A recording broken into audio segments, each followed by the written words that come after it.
Good morning, everyone, and thank you for joining us to hear from Dr. Robert Eiler on what's happening with the economy. As always, use the chat feature to post any questions you may have for Dr. Eiler, and he will respond at the end of his presentation.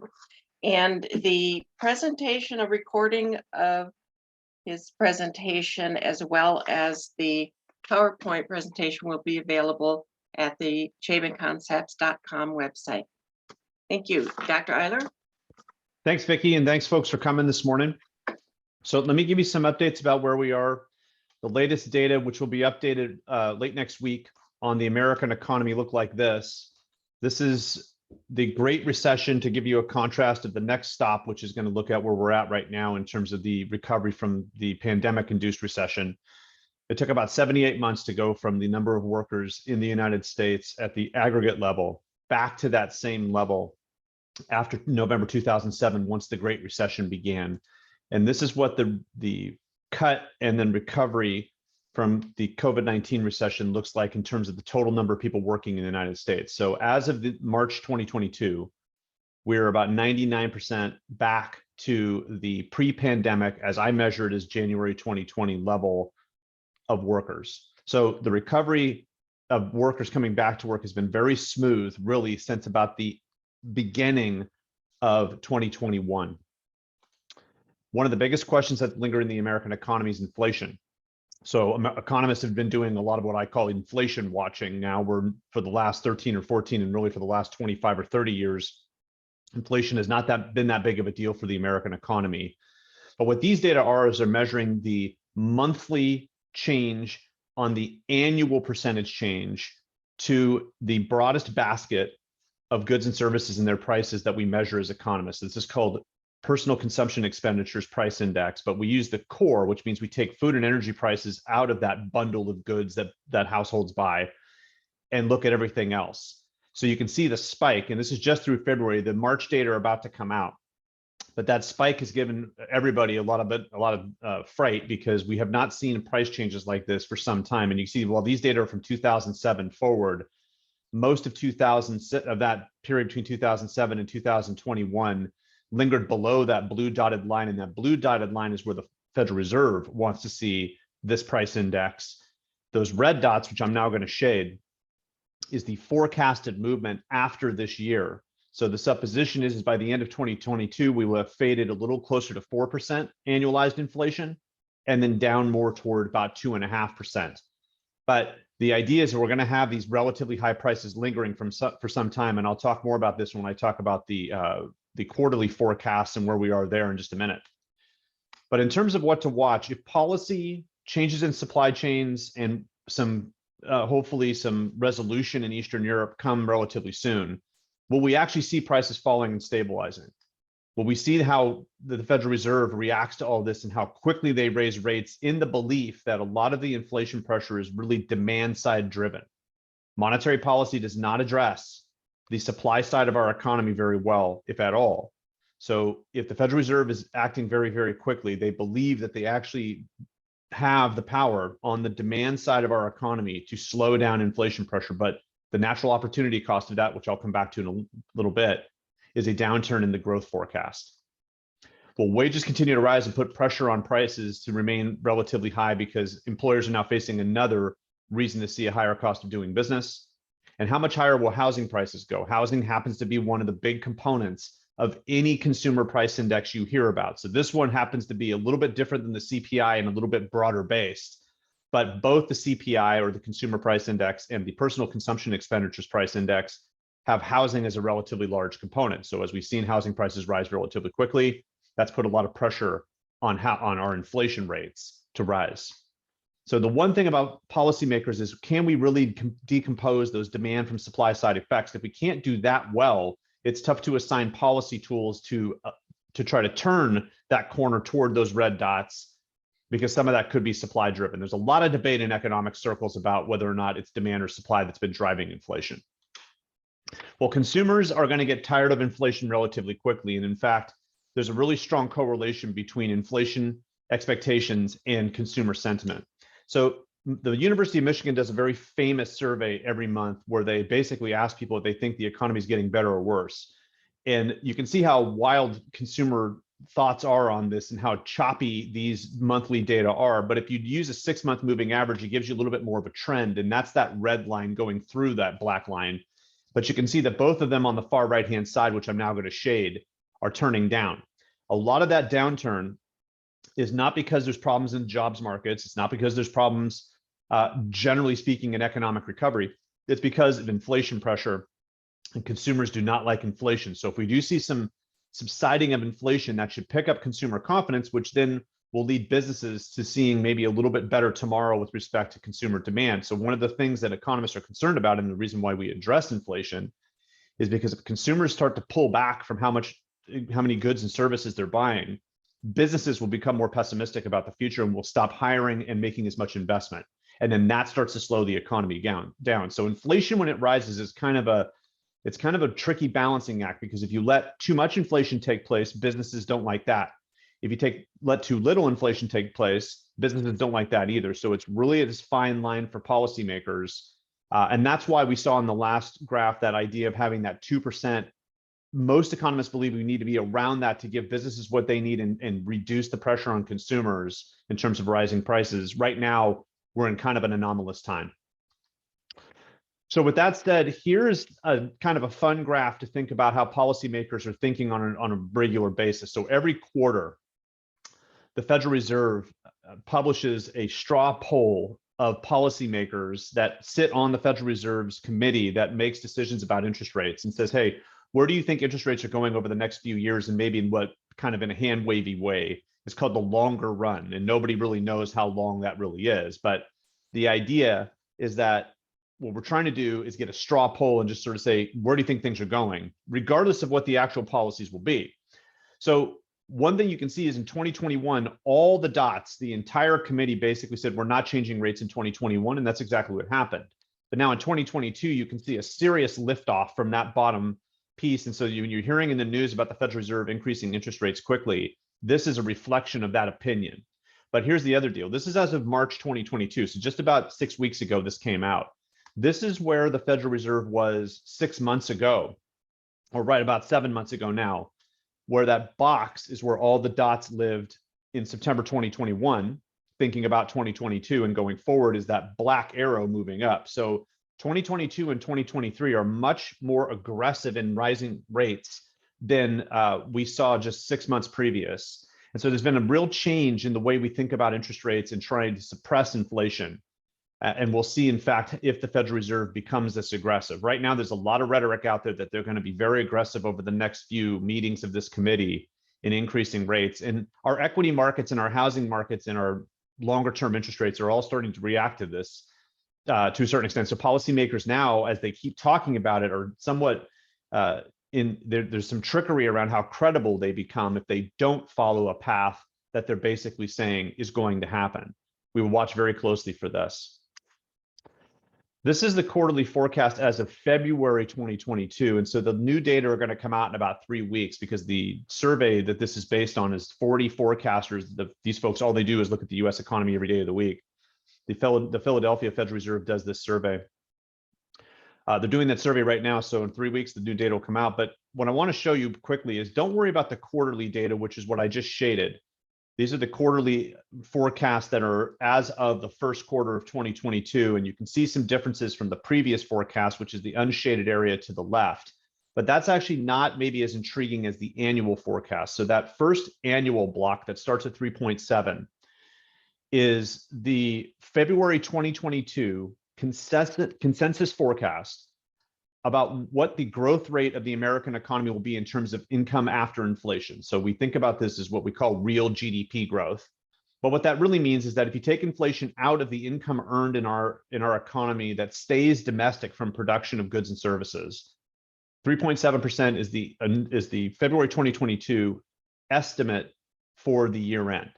That is likely, that black arrow next door to that suggests that it's likely to get downgraded. The International Monetary Fund about 2 weeks ago published its global growth forecast for the second quarter of 2022 and is downgrading growth across most of the world because we still haven't cleaned up supply chain issues. We now have a conflict in Eastern Europe that is exacerbating supply chain problems, and to a certain extent, exacerbating whatever pessimism may have still lingered in the macroeconomy and really in the global economy, I should say, as a result of what's gone on with the pandemic and the recovery, and that's been different in certain places. So we should expect a downgrade. Now, whether or not we see that downgrade linger into 2022 or 23 and 24 is an open question, but the IMF did downgrade their forecast for the US for 23 and 24. We will see if these forecasters do the same in the next few weeks.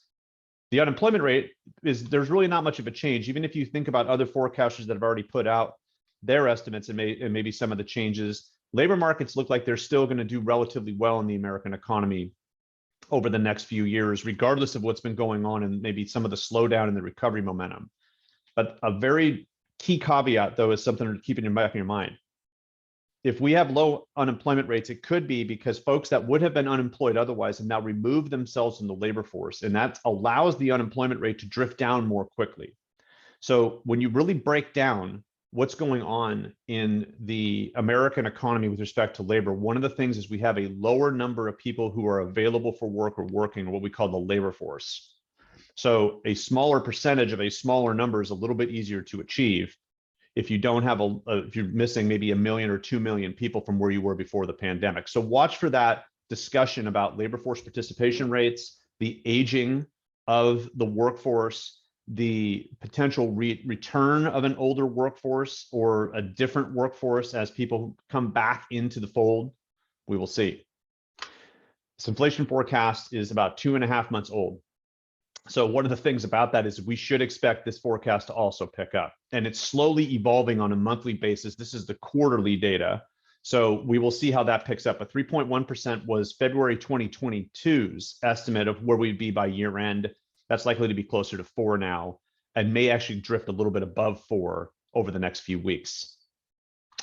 Well, let's move to California now. This is the evolution of California. In the blue line is the Great Recession. About 72 months it took California to go from November 2007, the beginning of the Great Recession in labor markets for California, to get back to the same total number of workers we were at November 2007. Took 6 years. So that's what we call the Great Recession because of how badly labor markets recovered from those changes. But the black line shows you the COVID-19 recession in California, and the cut was much sharper. The recovery has been more speedy, but we're still 98.5% back to where we were in January 2020. So we are still in what we call recovery mode, just like the American economy. And notice that that number is smaller than the 99.2% number we saw initially. So the California economy is recovering a little bit more slowly than the national, but has picked up momentum in the last 7 or 8 months. So we need that black line to cross that red line to feel like we've actually recovered the job losses. But as you'll see in a minute, one of the problems with just saying, oh, hey, we're back where we started, is to really make sure that we get back in such a way that we understand the reallocation of the workforce amongst different industry sectors. So that's this graph. So as of March 2022, which are the latest data about the California economy, I'm going to show you the cuts and the recovery of jobs in certain industry sectors and show you where some of the pain still lingers. So this is April and May of 2020, where May was really the job cuts, the centerpiece of the job cuts. And then by December 2020, we had started to see recovery across a lot of different sectors. So you can see that gray column that's just in about the middle for transportation, warehousing, utilities is just a little bit popped over the top there of the red line. So by the end of 2020, we had seen recovery only in one industry, which was the one in which we suddenly were utilizing more than the other one, which was having last mile logistics to bring packages and groceries and everything else we could think of to our homes rather than leaving our homes. By June, there was a little bit more recovery there, and a lot of the other industries were starting to see a momentum toward that red dotted line. Then in by December 2021, we started to see a little bit more momentum continue.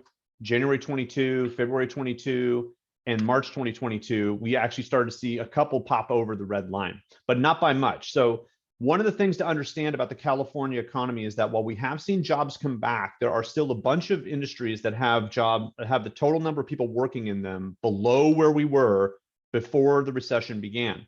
On the far right-hand side, 2 big ones are leisure and hospitality, bars, restaurants, hotels, event centers, all still down about 10%. So even though we've seen people traveling around California, we feel like we've had some momentum where our tourists tend to come in California. We still have fewer workers there.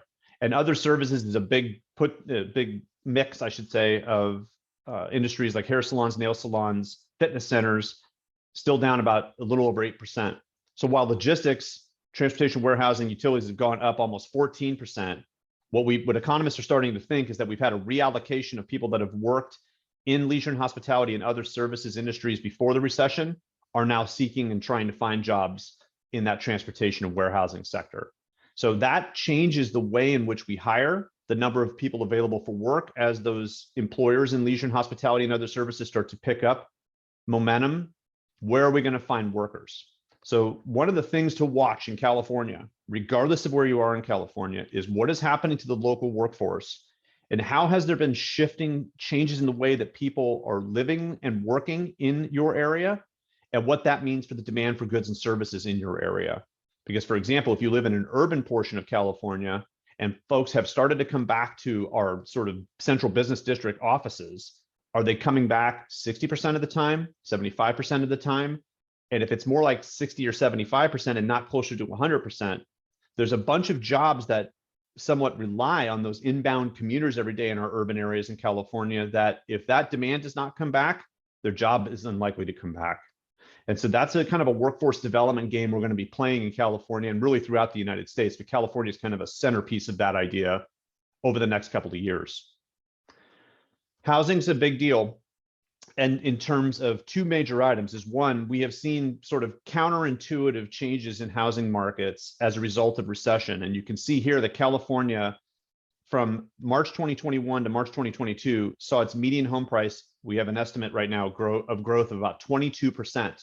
San Francisco about 12.4%, which is one of the lower 12-month gains, but still relatively robust. Here's 24 months. So this should really give you a perspective because March 2020 is when things really started to go bad in the American economy, and then April and May really played that out in terms of labor markets. But for Riverside County, for example, almost 50% increase in median home prices in 2 years. And a lot of counties around California saw somewhere in the mid 40s over a 2-year stretch. That is amazing growth, not historic, not the best ever, but very, very strong, especially coming out of recession. The forecast is also robust and remains this way and has been for the last year or so. San Diego County up 21%, which means amazing growth over 3 years if this plays out. And now we're creeping up on historic growth over a 3-year period if that's actually the way it plays. But the lowest forecast is Tehama County at 8.3 for right now. And the bottom 5 are shifting around all over the place. But the bottom line, if you look at all this, that you got still almost 10% at the bottom and 21% at the top, which in most years would be amazing growth of housing prices. So the second piece, so I told you there's two pieces. One is that we've seen counterintuitive growth. The second one is what do we do with rising housing prices and how does that affect our lower and middle income workers and what they have to be paid to remain living locally to be available for local jobs. So that game of housing affordability, how many homes we're going to build, those are big questions for policymakers in Sacramento and what the next steps are in terms of providing incentives to see more housing built or to just recognize that we're in yet another sort of quantum change in the cost of living locally in California. Some data that have come out over the last quarter came from the Census Bureau and its so-called American Community Survey and a 5-year average of data from the annual forecast, or sorry, from the annual surveys. I'm going to show you the percentage of people working from home that's estimated by that survey. So these are the counties of California, and on the far right-hand side, you can see the national average and the state average at 4.2 and 5.1% of the people that work from home, or at least that are estimated to be working from home. These data are right at the bottom of the Great Recession. So if you think of this is kind of the trough time where people were shifting what they were doing for work, there was a lot of job loss.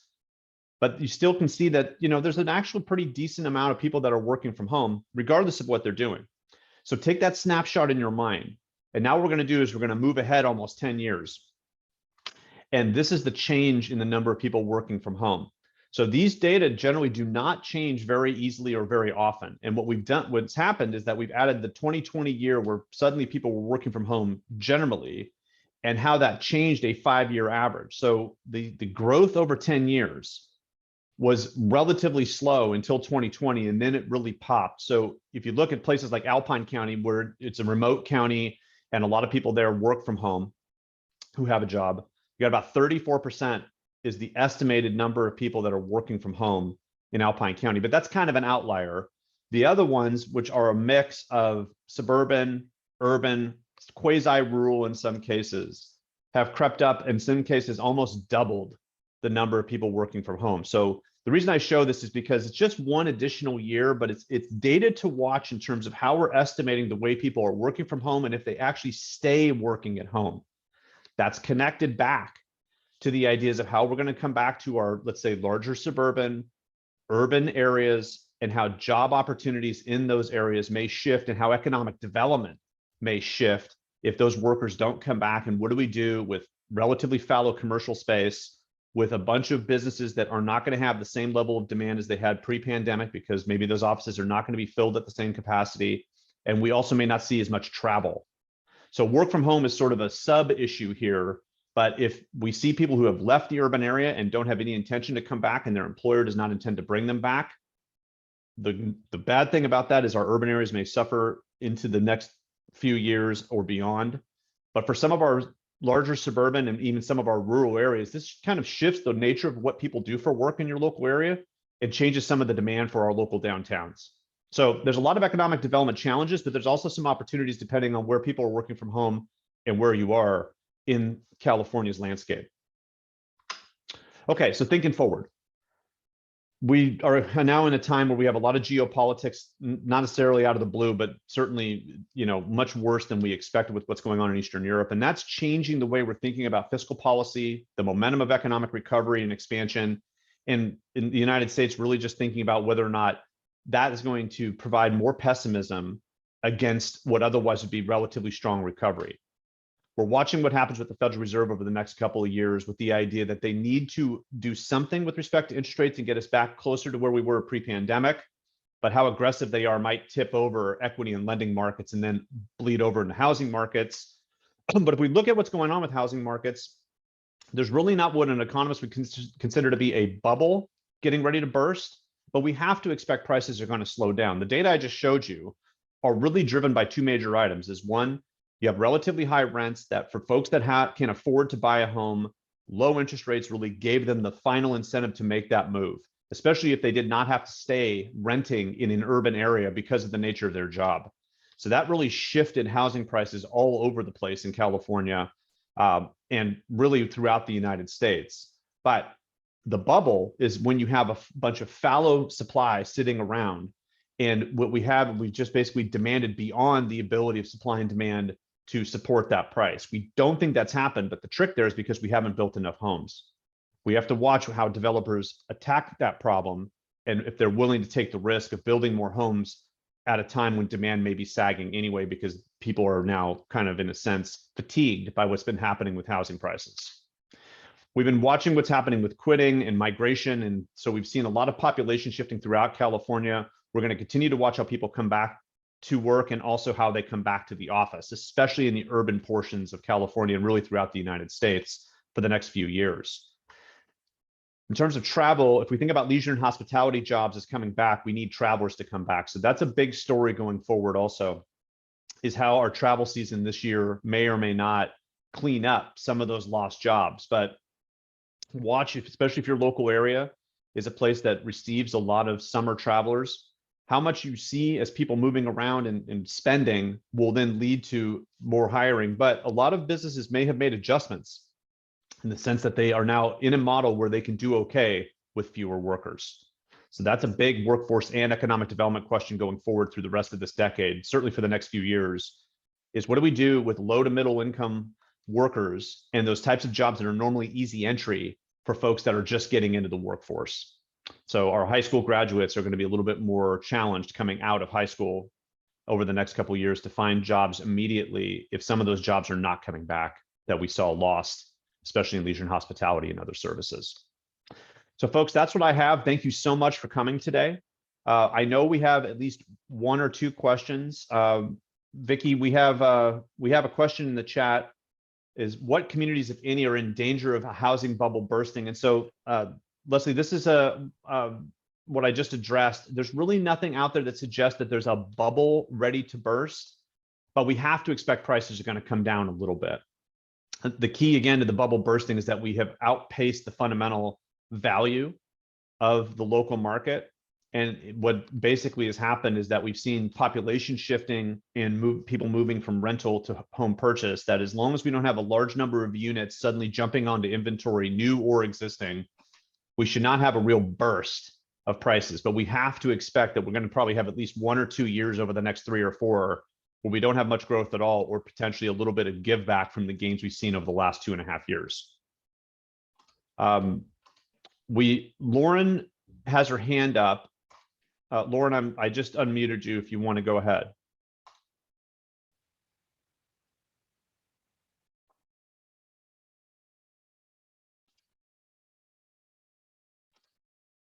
Lauren, if you can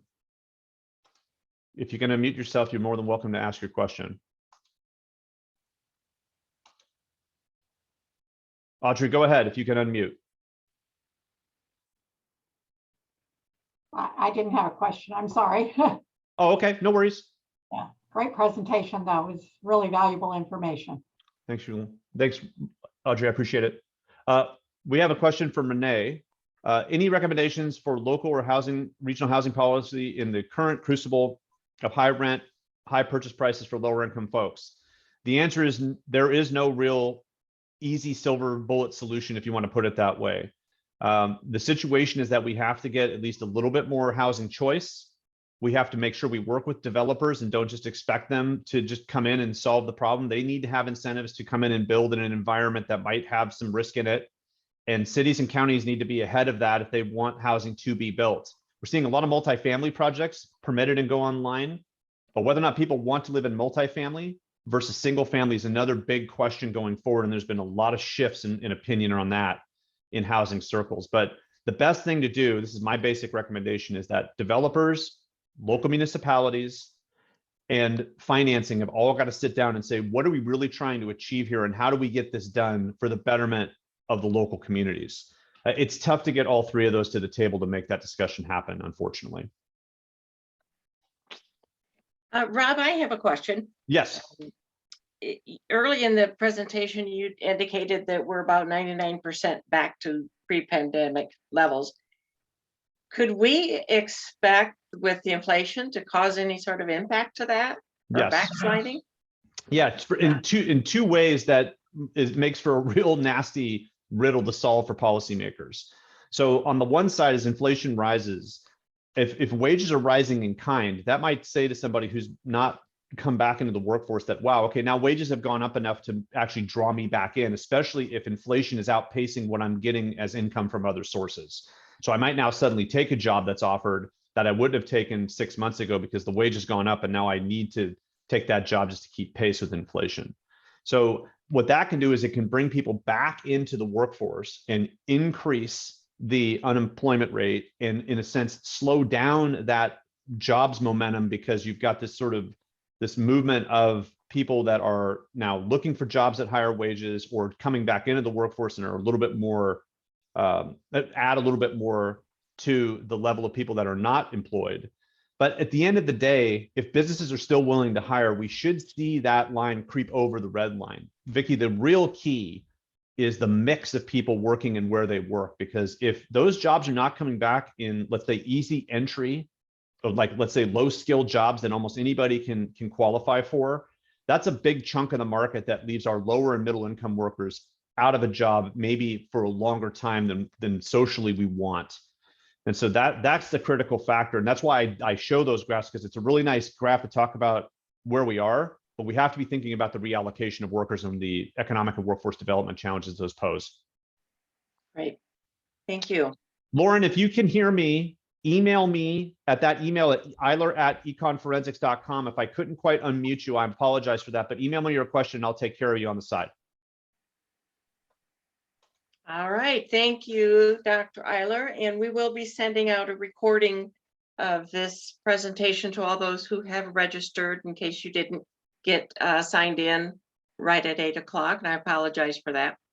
We look forward to maybe in about next quarter or so, another presentation. Thank you.